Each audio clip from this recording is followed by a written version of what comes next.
tubadde Luzira mu kooti era omusango bagusomye bati omwawaabirwa ye Sali aka Bebe Cool bwe baba waabira ye Luwilight aka Nansubuga Aisha. Omusango guyimiriddewo nti Nansubuga Aisha abadde aludde ebbanga nga avoola famire ya Sali era vidiyo n'obutambi bujjudde ku mitimbagano nga avoola famire in particular not as the winner nga individual.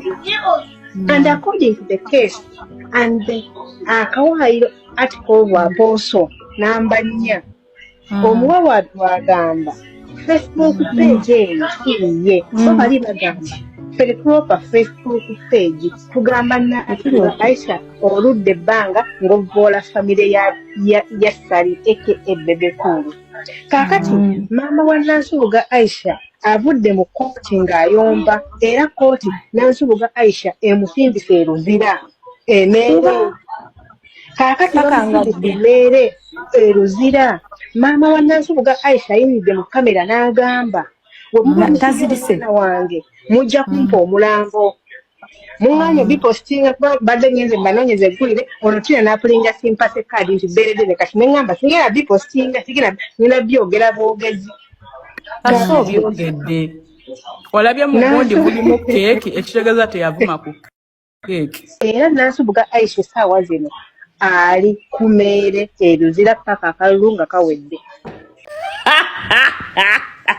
It is not who is rich. It is knowing chicholi your capacity n'amaanyi g'olina gwe nga gwe. Waliwo abantu nga bo be balina okukola ebintu ebyo. If Lady Puzzle wakes up in the morning nga yagaba amasaati kulaale, it is understandable. Naye ate there are certain people nti ne waaba avuddeyo bwogezi n'avaayo n'ayogera sayidi gy'avaako nti Bebe Cool size gy'oliko oba ranka nze gye nali nkuteekako yakutandika kutuula ku mitimbagano gya njawulo ku TV. Museveni avuddeko bayimbi ab'amaanyi e Uganda baliwa abasupportinga Museveni ne bajjayo Bebe Cool. Bebe Cool akola ki? Oli awo gwa interviewing abaana b'amasomero akasana bwe kakwokya ovaayo otuuyane. That is not you, Bebe Cool. You forgot who you are, and that's on period.